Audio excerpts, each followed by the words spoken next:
Welcome to the Digital Podcast that explores how different organizations transform the way they create and capture value with digital technology.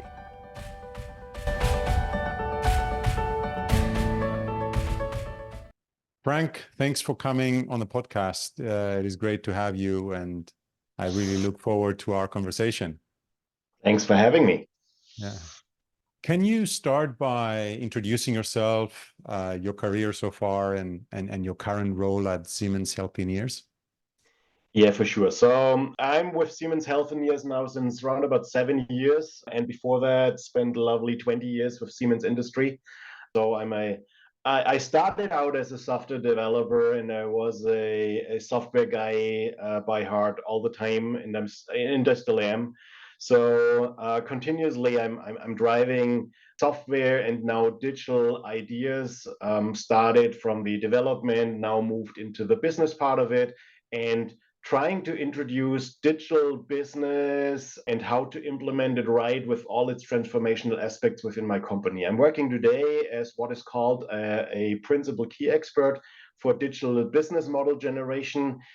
So long words short, essentially that means that I am ideating, validating, and operationalizing new digital business ideas. And digital business ideas means anything that is based on connectivity and on value from data for our customers and around our existing products. So that's what I'm doing today, and that's also my experiences. What also might be interesting, I'm the inventor of Siemens MindSphere. So I ran through the experiences of trying to create a platform-based digital business inside the Siemens Industry organization. That gave me also quite some interesting experiences. Great, thanks for that. So we in previous discussions we talked about this mushrooming of digital health platforms, and they're different ones, right? There's ones provided by medtech companies like Siemens Healthineers. There's healthcare providers that have pushed forward into digital health platforms like the Cleveland Clinic in the US, but also health insurers, right? In China, Ping An, and their Good Doctor platform. And also, of course, Apple and Amazon are slowly getting into digital health. So maybe can we start by classifying these different platforms and then exploring some of their competitive dynamics? In previous conversations, you used the terms upstream and downstream. So maybe clarifying that distinction, and then we can get into the competitive dynamics. Yeah, absolutely. I mean, that's something that we worked out in some previous research projects, and I think it became pretty clear that everything that is in the relationship between a medtech provider and the healthcare provider is what we call the upstream. So everything that is about the providing the medtech devices, around the medtech devices, on platforms to make the medtech devices work, making it more valuable, and providing the content of what the medtech device is providing in regards of operationalizing it, keeping it operationalized, making the outcome and the output of the devices better. This is all upstream. So the relationship between medtech providers and healthcare providers, that's what we call the upstream. The downstream is anything that happens between the healthcare providers and the patients. So all the relationships in orchestrating the relationship, the activities, the services between healthcare providers and patients, with scheduling appointments, with exchanging data from one healthcare provider to another for one patient.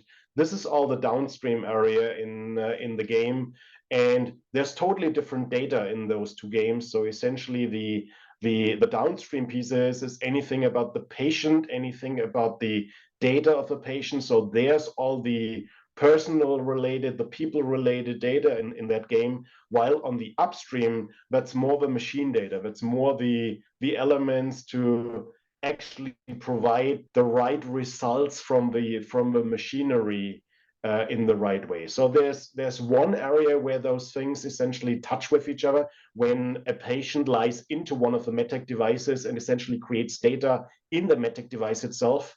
And that's where it gets dicey of what is essentially provided on the data and who has which rights on the data. So that's a little bit where we as MedTech provider have to be careful about what are we allowed, what shall we do, and how much we might be also interfering with the business of our customers, which is the healthcare providers, with their customers, which is the patients. Yeah, yeah.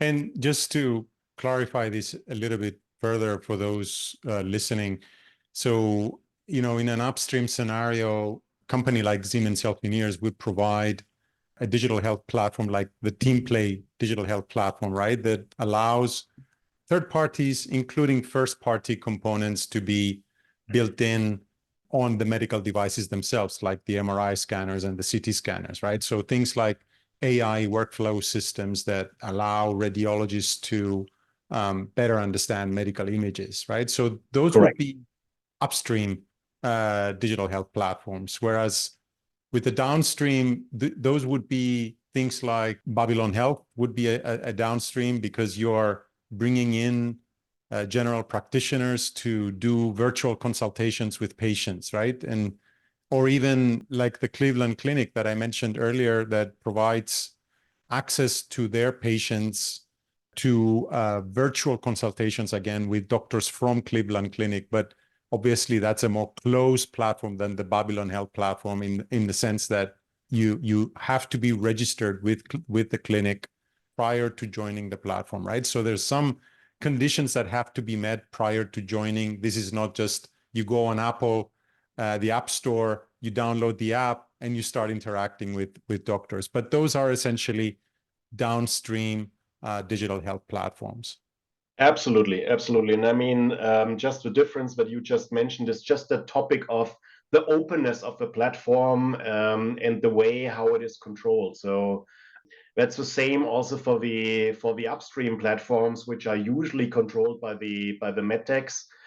So I haven't really seen an open platform environment there where multiple different medtech providers joined a single platform to provide comprehensive services across multiple devices. I see essentially from multiple medtech providers that they open up in a way that they can deal with different party vendors of medtech devices in there, as do we within our TeamPlay platform.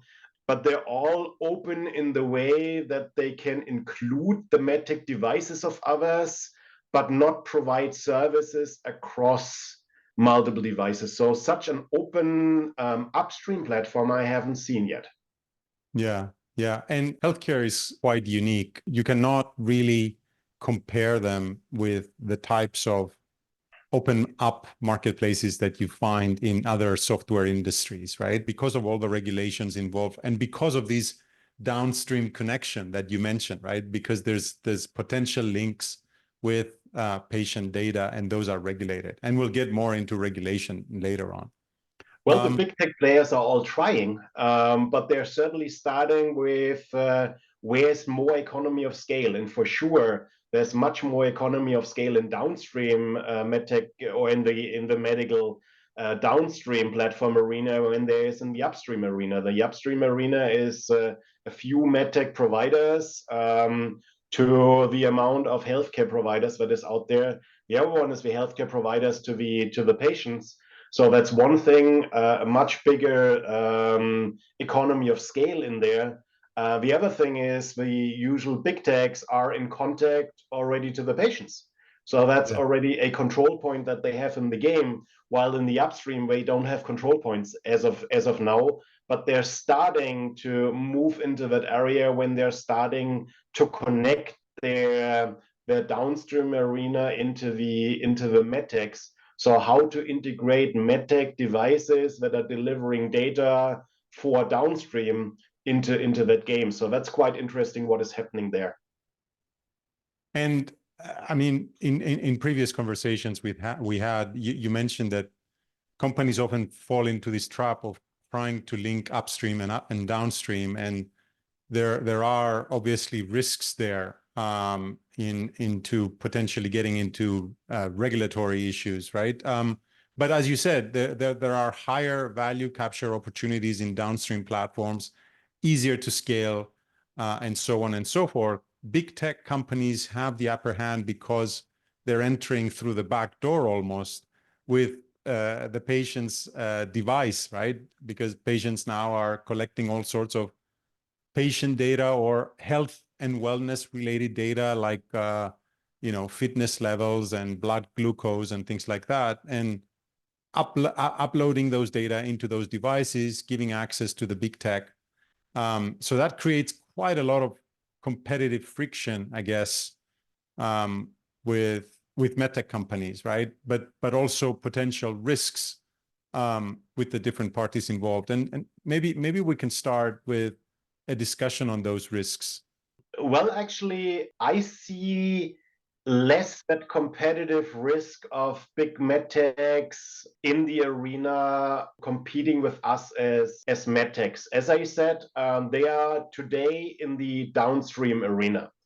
And it depends now how far are we as medtechs going into that downstream platform area. Because as soon as we are going there, we would be providing services in the value stream between the healthcare providers and their patients. That's what we said. That's what downstream is. So that means automatically we would be, to some level, interfere into the business of our customers with their customers. And we are super cautious in doing so. We're constantly thinking about how far are we as medtech providers allowed to interact with the patients? Or is it just that we are providing technologies? I'm explicitly not calling it services, technologies to the healthcare providers so that they can supply services to their patients. So we do think that we do supply platform technologies, application technologies to the healthcare providers to enable them to interact with their patients. But then we supply the technology and they are utilizing this technology to provide a service. So it's not that we are providing a direct service and that we have direct interaction with the patients. That is in some cases something that we do think about, but we are super cautious. So as long as we are not going into that service provision to patients, there is no competitive interaction yet to the big techs. It starts to get competitive in the area of how is a medtech device integrated into the platforms, into the downstream platforms.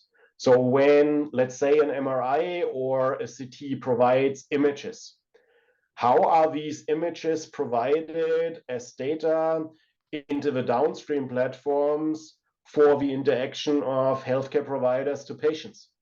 Is it just that we are delivering an image or image data in there, and those images can be used with all the capabilities that are in there by the downstream platforms, by the big techs, for sharing between healthcare providers, for enabling access to the patients? Or is there any level of limitation, any level of proprietary information that we keep as medtechs to ourselves? So there's a standard in there with the DICOM that is accessible by everybody. So DICOM is not the thing, but there's extended information that is beyond DICOM around the whole thing. So there's parts that are in the upstream area. So for instance, when we talk about which type of scan protocols do you run through the scanners to get the right images, this is all upstream. This is what the big techs don't care about. As soon as we're coming to the point of what type of image-related data, annotated image-related data is coming out of the system, and how can that be utilized for making diagnose decisions and treatment decisions, that's where it becomes dicey. And that's where the value of what we create, especially that we are not only in the diagnose medtech arena, but also in the treatment medtech arena, where this interplay becomes to get dicey. What's interesting here, what you mentioned, is the difference between raw data and there's different types of raw data, right? It could be demographic, it could be just personal information versus then clinical information, but still raw data versus annotated data that is interpreted, right, by either the technologies themselves, which is something that you could possibly provide, or the healthcare professionals, the doctors that in that case would be their IP and their ownership. Yeah.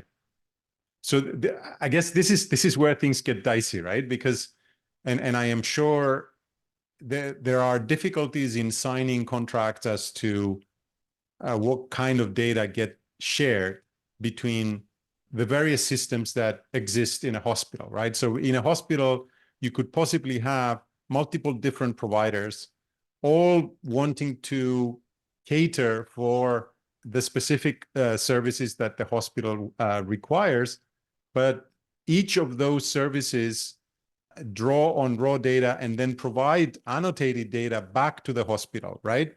Now, the problem is when you try to integrate all of those, you get into contract disagreements because there's IP involved and not everyone would be willing to share that annotated data. So how do you resolve that disagreement, those types of disagreements? Today, not at all, is the answer. So this is truly a big difficulty in the game. So brief explanation: our AI algorithms are all trained based on annotated data, annotated image data, where diagnosed information were done before. We essentially have a large amount of this annotated data, and we trained our algorithms to today support the radiologists in their diagnosed decision. Multiple different ways of doing so, but that's essentially what we are doing today. Today, we are buying that annotated data. So we do have a few suppliers of those where we buy this annotated data and train our algorithms. Certainly, we are heavily interested in continuously training the algorithms to get better with how was our first suggestion that our algorithms created it, how was that potentially changed by the radiologist who looked at the data, or getting more annotated data on a continuous basis by our customers. When starting to talk with our customers, when we did so, starting that around about 7-8 years ago, we had quite some who were heavily interested in that and said, hey, just provide us the algorithm for free and everything is fine, and we'll provide you with the value of annotated data instead. This has completely changed. Now our customers providing this annotated data and subsequently being a supplier to our AI training want to be part of the business. And that creates problems because how much money can you make with highly trained algorithms that you to how many people do you split that money? So with how many of our customers and with which of our customers should we get into an agreement that we give them a share of the business that we create on this thingy, on this annotated or on this trained algorithm business? So this is one thing of that game where we haven't created a solution until now. We buy data from a few sources, we train our algorithm. The other part of that problem is coming in with the EU AI Act. That changes the game dramatically because now we completely have to open up how we train our algorithms and how our algorithms work to be in compliance with the AI Act, because that AI Act is essentially requesting that you show that you don't create any disadvantages for anybody by utilizing training data that is, let's say, only white Western male people, because then you would essentially leave anybody else who's not falling in that schema out of how the algorithm is trained and what it will find. No women, no other cultures, no whatever. So now you have to open up how you train your algorithms, and you have to open up how your algorithms work. So that's essentially the IP of the algorithm.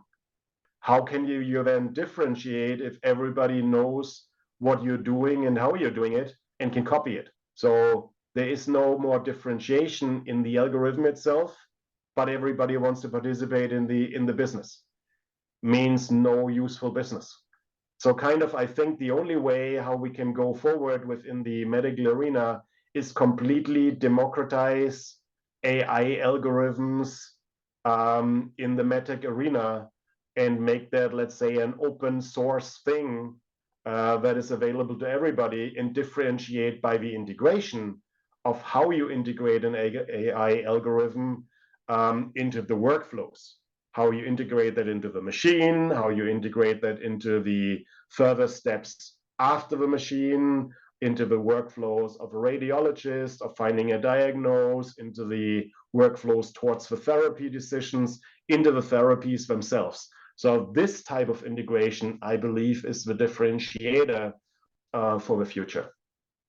And again, if you remember what I said before, in that interlink of downstream or upstream to downstream, this is where the medtechs are highly interested in, to essentially jump exactly into this, how you transport data from different sources for a patient, from a diagnosis to a therapy and beyond. This is where they're heavily interested in creating their value. So subsequently, the area of differentiation of tomorrow, the integration, is where the big tech players want to play tomorrow. So that's where the competitives come in. Yeah, I mean, you raised a number of issues there, from regulation to providing unique AI algorithms to providing essentially the interfaces that connect systems. But I still think that the issue, just returning before we touch on those new developments, the issue for me still lies with the annotated data, because even if you do provide that integration, there's still the issue of, okay, who owns the data and who gets to share that data and who gets to access that data, right? I think that's a very thorny issue, because obviously there's data coming from different services, potentially supported, not potentially, I would say almost like 90% supported by third-party providers, because no hospital has the expertise. Very few hospitals have the expertise to build their own internal systems, from electronic patient records to AI workflow systems to you name it, right? So they often rely on third-party suppliers, and those third-party suppliers obviously are generating the data through their systems. So that's an interesting part that I want us to maybe go a little bit deeper to try and understand how the various third parties are, navigating this space, and then by extension, how are the hospitals responding to that? Because obviously the healthcare providers are waking up to the fact that they're sitting on a gold mine. The data that they hold is gold, and it's what's driving a lot of these new developments. What I see right now is everybody is getting super protective. Essentially, that means that everybody tries to be the owner of the data. And if everybody tries to be the owner of their data, there's no more sharing. But the data first becomes valuable at the point when you start sharing it between the different disciplines. So now everybody sits on, I don't want to call it a share of the gold mine, but a different piece of the gold mine that is by each worth nothing. Only by bringing the pieces of that gold mine together, it becomes a gold mine and it becomes valuable. So now the thing is, what do you need to install to bring the value or to bring the pieces of that gold mine that everybody sits on, all the different pieces of data that is split now out there, from the healthcare providers to the medtechs to the patients themselves to the healthcare to the healthcare insurances, who are also sitting on quite some interesting data in that game. Yeah. Bringing them together in a space that they together create the value, and everybody gets the fair share of that. So everybody needs to contribute to a joint value, and everybody needs to get a share of that thing. How can that be done? In that world that we have today, that everybody tries to create their own platforms, or even healthcare providers, the bigger healthcare chains create their own platforms where they store the data, where they keep the data. The insurance providers create their own platforms where they store their data. We create our platforms where we store our data. Philips, GE are doing exactly the same. So everybody has now their own platforms with their piece of the game. And when we clearly look at what we have, everybody is striving, okay, I need this, and this data in addition to really create a value, because my own data that I own is not enough.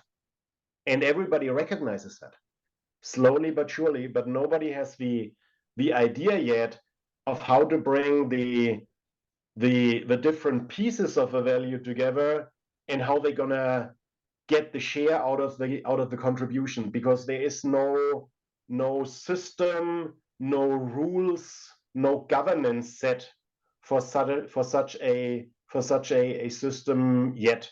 And there comes into the game what I said before about democratizing something like AI, healthcare AI, where everybody contributes and everybody gets a share from that. And differentiation then certainly has to come from another area, for instance, integration. Yeah, very good points. And I totally agree with you. I mean, everyone talks about platform ecosystems, and everyone wants to participate in one, but in the end, what they end up doing is they become hierarchical organizations managed internally, not willing to really collaborate with anyone. So the very value of digital platforms goes out the window, because exactly, there's no network effects, there's no scaling, there's no sharing, there's no joint value. There's only individual value. And as you said earlier, also in relation to specific types of data points, right? If you are, in a particular country working with particular types of patients, you're only generating particular types of data that cannot serve the rest of the population, right? So you end up with biased, myopic systems that are full of problems, right? And you're missing out potentially then on your predictions. So you're acknowledging that you need those additional data points, but you cannot find them unless you give something back to those providing those types of data. So, I mean, regulation, you mentioned regulation, right? The Digital Markets Act, the AI, the EU AI Act, right? Both seem to lead the way globally in comparison to other countries and regions. And I would say there's two types of considerations, right? So one is what you mentioned earlier about the consideration of striking a balance between proprietary versus open integration of services, right? And yes, we can start building interfaces in terms of platforms as a way of bringing all the parties together. But still, when building those types of interfaces, you're still going to end up with the same types of decisions. How open and how proprietary do you make these interfaces as a means of better sharing data and serving customer needs? And the other part is complying with regulation, right? You need to comply with GDPR and you need to comply with everything else, which is almost antithetical. So let's start with the first issue, maybe. How effective is the recent wave of European regulation in enforcing compliance to data privacy while putting patients in the center. So this idea of, GDPR, transparency, etc. Yeah. Maybe one brief comment to what you said before. You said everybody wants to participate in an ecosystem. I would call that very different. I would say everybody wants to control an ecosystem, which is something very, very different. And I think, and that automatically builds the bridge to your question. The current EU acts towards digital business control essentially build a first set of governance of how ecosystems shall be built without being a single controller in the game. The problems that we see so far exist because in the ecosystems, for instance, in the social media and social platform arena, exist because there is a single controller in the game. A single controller with very personal interests. And that is good for the one company controlling it and bad for anybody else. And we found out that this is something that we have to put rules, governance into the system to fight against these already existing platforms. In healthcare, such a platform doesn't exist yet, and it's to be built. And I strongly doubt, from all the experiences that we made in other platform businesses, that we're gonna do this mistake within something as vital as the healthcare. So I doubt that there will be a single controller controlling the way how healthcare data and how healthcare is essentially supplied to people. Everybody within the existing systems will fight against that, maybe except for China, as long as the Chinese government is the controller of that ecosystem. But in Western systems, I doubt that this exists and will come into existence because people are fearing it now, and they are fearing it rightfully. And the AI acts are nothing else than an expression of that fear and a fight against this fear. So what is a fight against how existing ecosystems work, I think, can be a governance for how new ecosystems like the ones in healthcare can be built. I see it as a huge opportunity to build a new type of ecosystem, a jointly owned ecosystem, for the benefits of the consumers of that ecosystem, for the governance of the providers to that ecosystem, and for their fair share of what they provided and the value that it creates in total. I think that needs further governance. I don't know how this governance exactly going to work, but I think the starting point of the Digital Markets Act, of the AI Act, of the GDPR is a wonderful starting point for creating such a jointly owned ecosystem and jointly controlled ecosystem. I mean, there is a model drawing on recent developments on decentralized autonomous organizations and blockchain technologies, right? Then this idea of developing a foundation that is non-commercial, non-for-profit, is there to ensure that there's governance enforced fairly across the various parties. And then underneath that foundation, you have a number of commercial entities that strive for commercial value capture. And now, in terms of building these systems with a blockchain or a decentralized ledger technology becomes a little bit more problematic and difficult because, again, it comes down to the data sharing agreements and where the data go and who gets access to it, and how cumbersome and and risk averse you want to make everything when it comes to accessing different data points to fit in to different types of systems, right? It's much more cumbersome than, by comparison, a more open digital platform, right? And, I mean, there are ways around it, and there's blockchains with different types of layers where you have the app sitting on a higher layer, not touching the infrastructure. But again, it's a solution that and I've had conversations with some startups that this is probably the way forward. And with the addition of smart contracts and digital tokens that are both a means of governing participation, but also a means of incentivizing action. Yes. And I wonder whether you have come across that kind of solution and whether you can comment on that. I've seen starting points for such solutions in the fintech arena, where they start building such ecosystems with multiple providers, multiple owners, or let's much rather say multiple orchestrators of the ecosystem, ensuring that a certain governance is kept in place via blockchain technology. I've not seen this happening in healthcare, but the pressure is rising.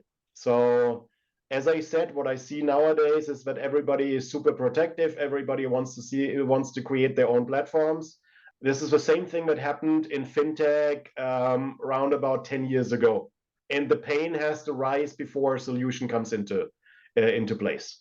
So we're not there in healthcare yet. But from what I see in fintech, there's a lot that can be copied, and also fintech is still on the move, is still on the path of how are the rules defined, who's defining the rules, who's implementing the rules, who's controlling the implementation of the rules, who's the police if somebody is violating against it, because there will be always somebody who's trying to get around the rules in the system in one way or another.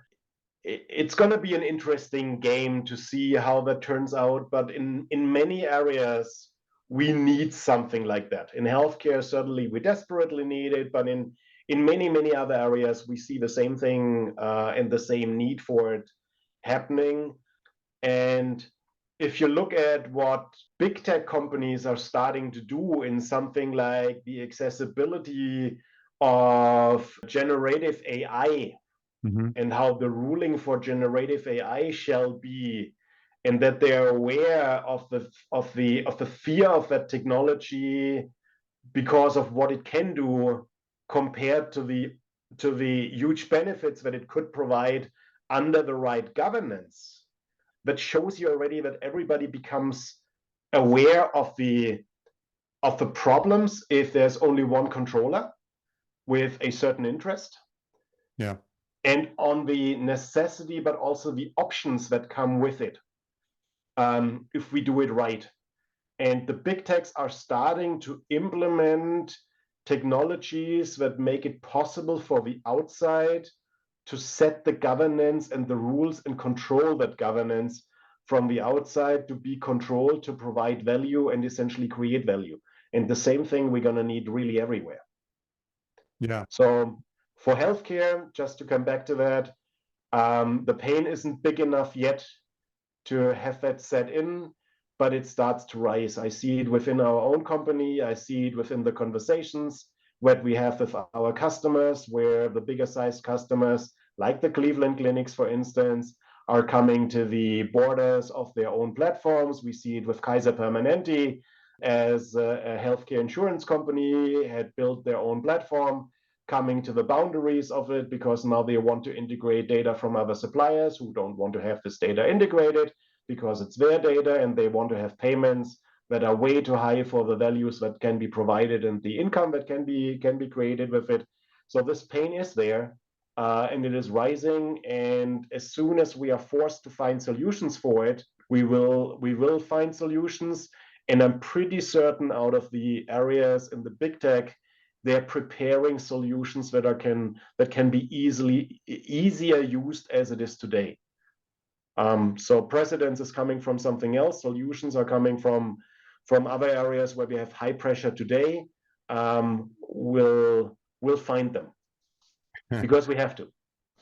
Yeah, and I do want to touch on GenAI, but before going there, going a little bit deeper on this point you made earlier, and you just now stressed again, the idea that perhaps the next big health platform is a platform that provides interfaces to connect to others, not necessarily services and products, like the types of products that we see today, which is supporting medical devices to do their work better or giving access to patient data, etc. Rather, it's more interfacing the various third parties to be able to use the types of data that are valuable for their types of services. And again, here, I want to maybe focus on two things. This distinction between, you mentioned democratization and open source. So this distinction between what should stay proprietary versus what should remain open source, because I appreciate some things need to stay proprietary, at least even for the platform that is creating these types of interfaces. They need to be able to make some sort of, to capture some sort of value out of this. And also something else in relation to that you mentioned in another conversation, the difference between value from data versus value from services. Mm-hmm. Yeah, I'm thinking where to start. First of all, if it would be all just an interchange of data, define standard data exchange interfaces and standards like DICOM or like the HL7 and FHIR community is doing it, and you would be just fine. But that is not doing the trick. It's not the interchange of data and bringing all the data together. It's the collaborative work of services on top of a common set of data. So you somehow have to bring the data together to make a set of services work on top of that now common set of data. If everybody can suck data from here and data from there and bring it into a location and then make some services work, nice, but things really come to a value if there's a interconnected set of services, not an interconnected set of data. So how do you create a platform that brings data from different sources together and makes it possible to work with an interconnected set of services on top of that data? Everybody has to contribute the data.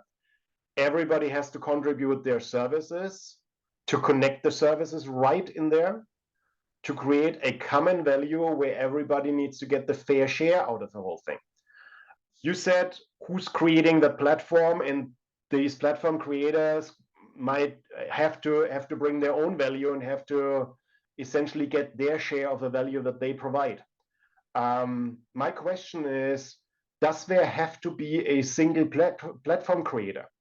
Or is it not possible to make the platform by multiple parties and by the different contributors created thing that they do together?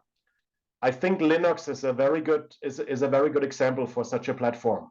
There is an organization controlling how the architecture looks like, but contributing can essentially everybody, and drawing the value from the platform also can everybody. And they have a proprietary value in their distributions of the platform, but the platform itself is a common good. And I think that's exactly what we have to get here. We have to get a platform that is commonly developed under a governance of an organization being controlled out of the different contributors, under a ruling system, under a governance system that is controlled by the contributors, but is also under supervision of the consumers. So those who are essentially getting the benefits out of the whole thing. What I mean with it easily. Do I want to have a platform that is created by healthcare insurance, healthcare providers, and medtechs jointly, leaving out of sight what is the greater benefit to the patient?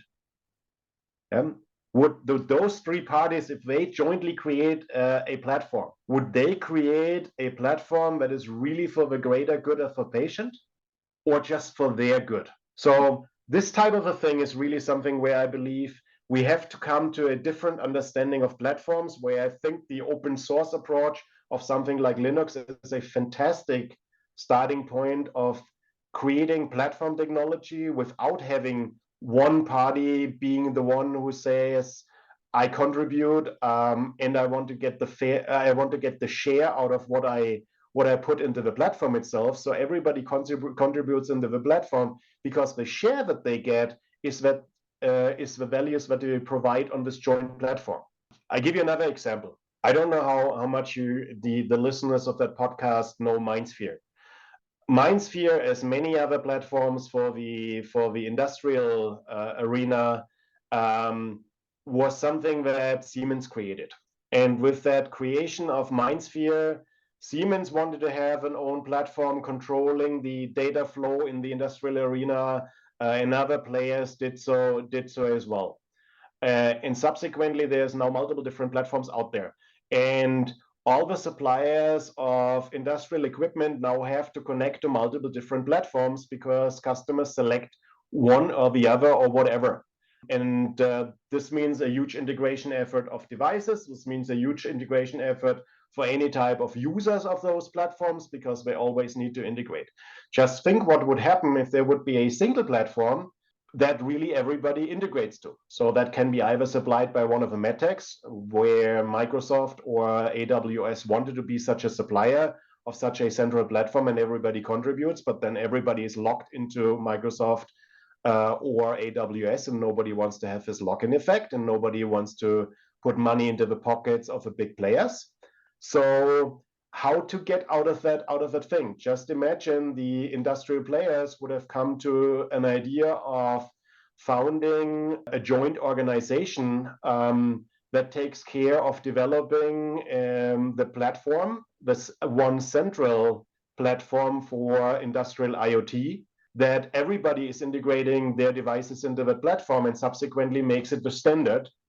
And this platform doesn't cost anything for the customers, but the value that is drawn is created by the integration of the devices into that platform, and by providing services on top of that platform. So everybody can provide their services, everybody can provide their level of integration of their devices into that platform of the existing industrial players, and get the money out of that value that they supply, but not out of the supplyment of the platform itself.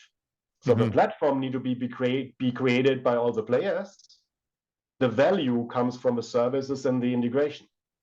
And the same thing, I believe, should be happening within healthcare, and will be happening within healthcare, because I see no other option. And is MindSphere still in operation? Still, it is not a jointly owned platform. It is still the approach of how can we Siemens be the controller of that game.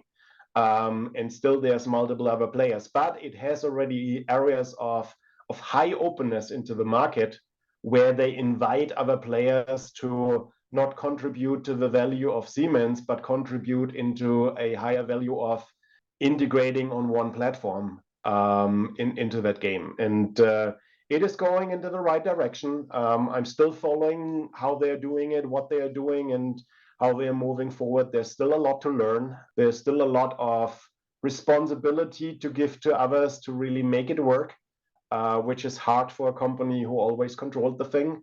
But there's also in the industry arena, there's precedents for that. There's a Profibus Profinet user organization, which is a foundation of industrial players who agreed not only on a standardization of industrial communication, but also on a set of services that sits on top. So they created even platform levels for industrial communication and interplay of industrial components in the automation arena.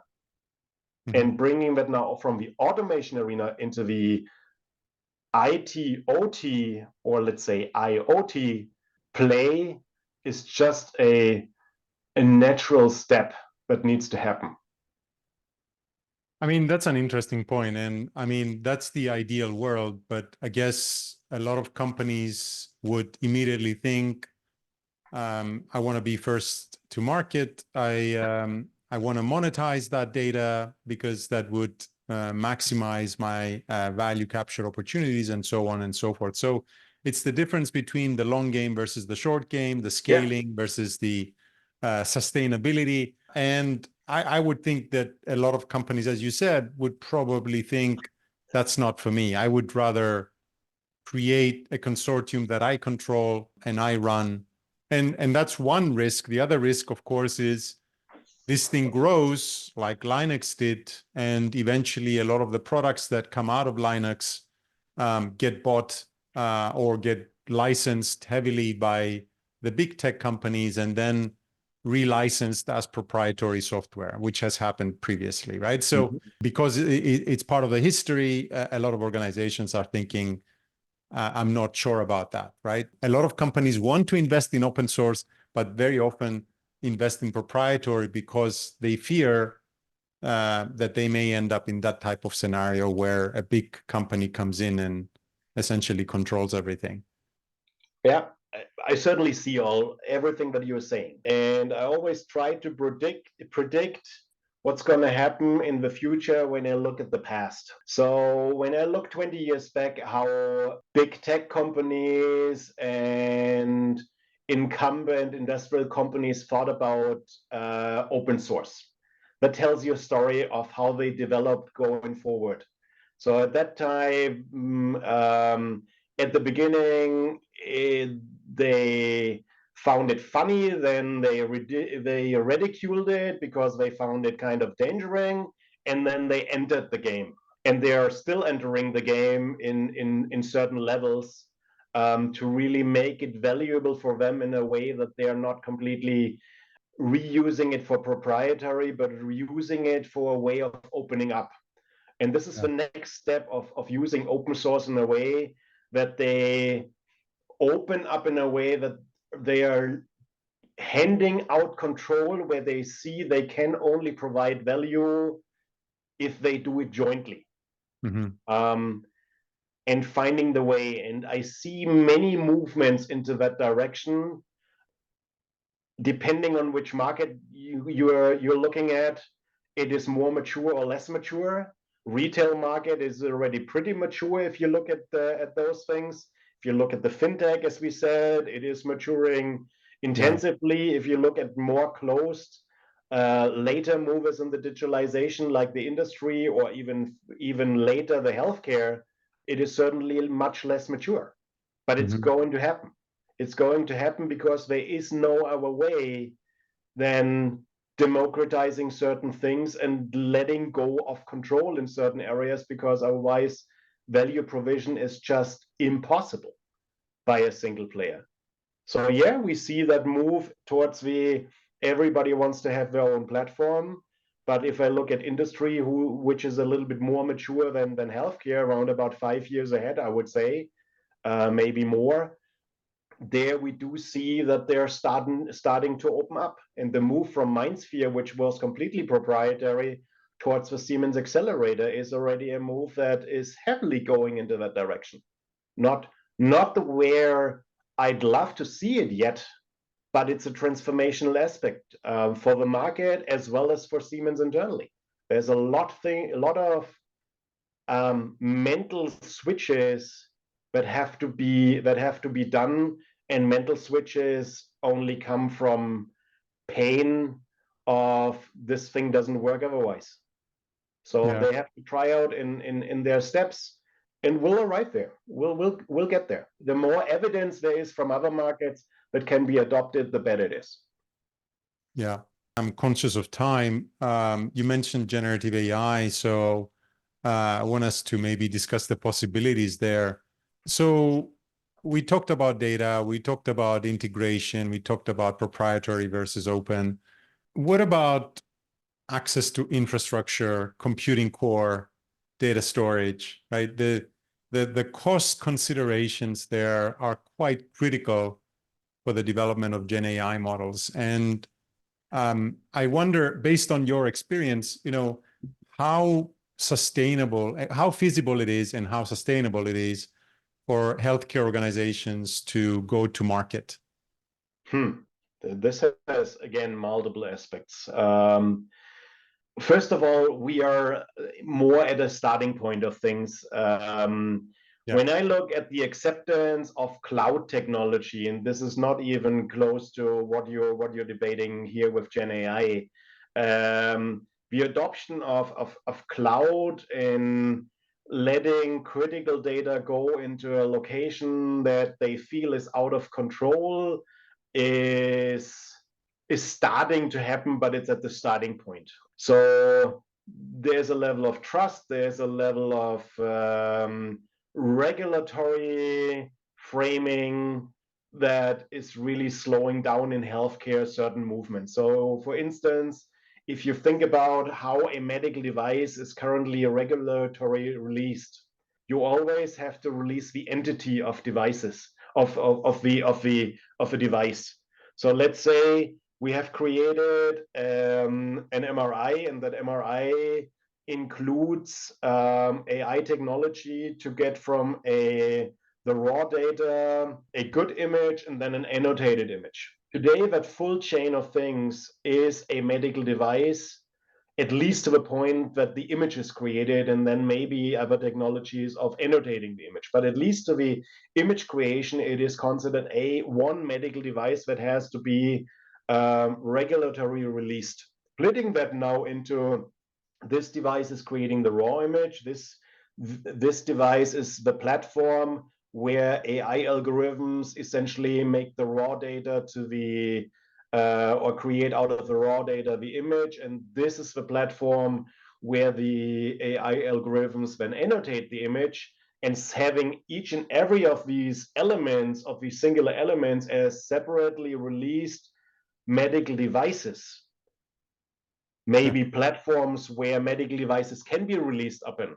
This doesn't exist yet.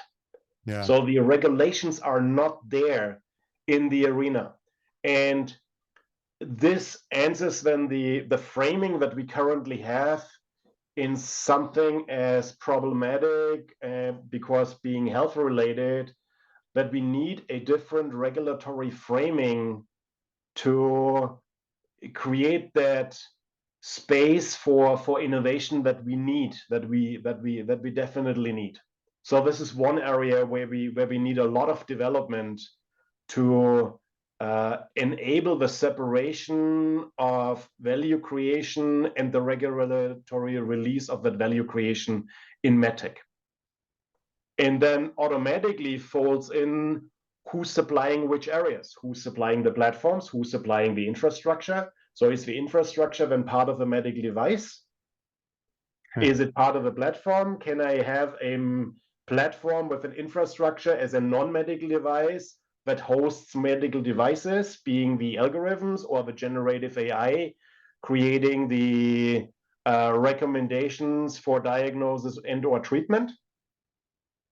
So how do you separate those things? Currently, as they have to be regulatory released together, there's one company who has to take ownership for the whole thing.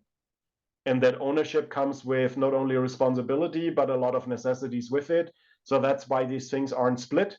And that's why we currently try, if we go into such arenas, to do it only for things that are not medical devices, not considered as medical devices. Mm-hmm. So the current things that we are doing on our cloud platforms are elements that are non-medical devices because they take care of the operational capabilities of the machine, not of the medical results that come out of a machine. We would like to have it there, but not possible yet. So that should try to answer the difficulties, the challenges that we have to overcome to really come into that separation of infrastructure, platform, services, maybe services based on services, and the conclusion of that for creating medical devices that come together out of multiple elements of medical devices or separate medical devices being jointly considered a medical device then. And that's a perspective that is completely new to me. Thanks for that fresh take on GenAI, because you're absolutely right. I mean, medical devices include all the infrastructure that comes with it. So in this case, you would have to consider the cloud models, the computing core, the algorithm, everything, and that the training data. The training that makes it impossible, right? It's impossible. It's impossible to today. It's impossible. Yeah. But as you said, putting that aside, medical devices, how about everyday operations, like, for example, taking care of facilities or taking care of administrative tasks within the healthcare domain. Have you seen implementations of GenAI in those contexts? Yeah, absolutely. I see it every day, and I see it every day a little more. I see also within our company where we are heavily thinking about it. It's in multiple different dimensions, from training people, supporting people in their daily work, in the in the medical area. So, for instance, one of the big challenges that we have is the availability of medical technologists, those who are creating the images with our devices.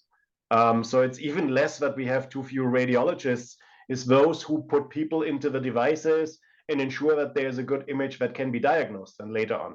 This is a shortage that we have. So having heavy support for those people, to having less experienced, less trained people doing this job, is one of the biggest challenges in our business, as it is in many other businesses.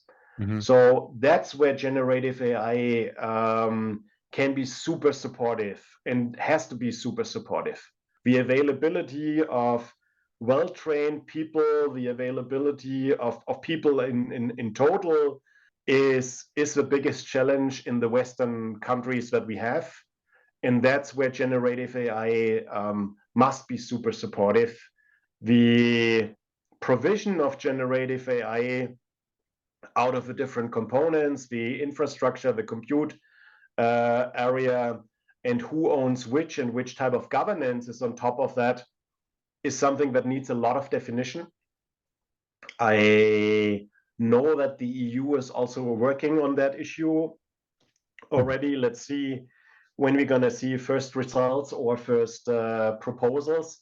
I'm super interested in which direction that one is going. So it is super challenging currently for the regulatory bodies to keep up with the speed of technical innovation. So that's going to be interesting, and there's lots of opportunities, but also lots of challenges in it.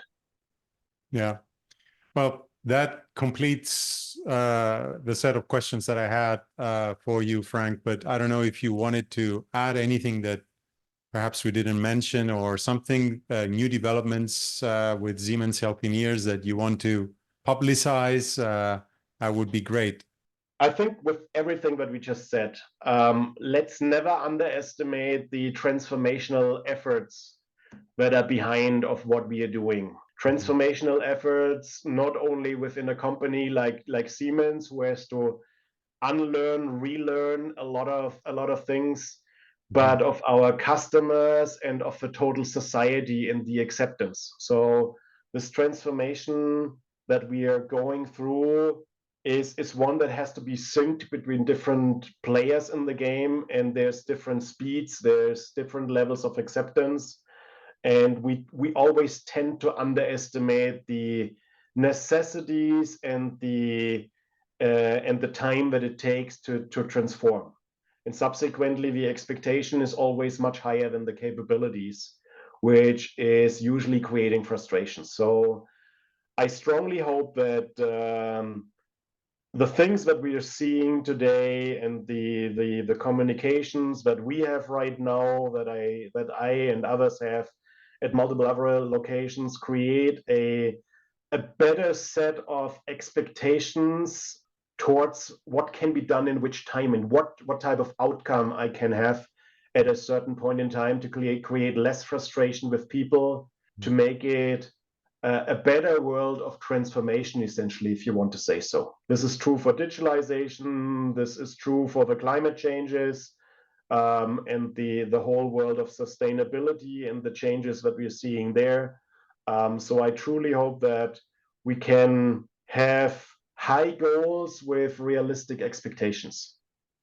That's a great message, Frank, and a great way to close the discussion. Thank you so much. I've learned a lot, and I hope we get to have more conversations like this in the future.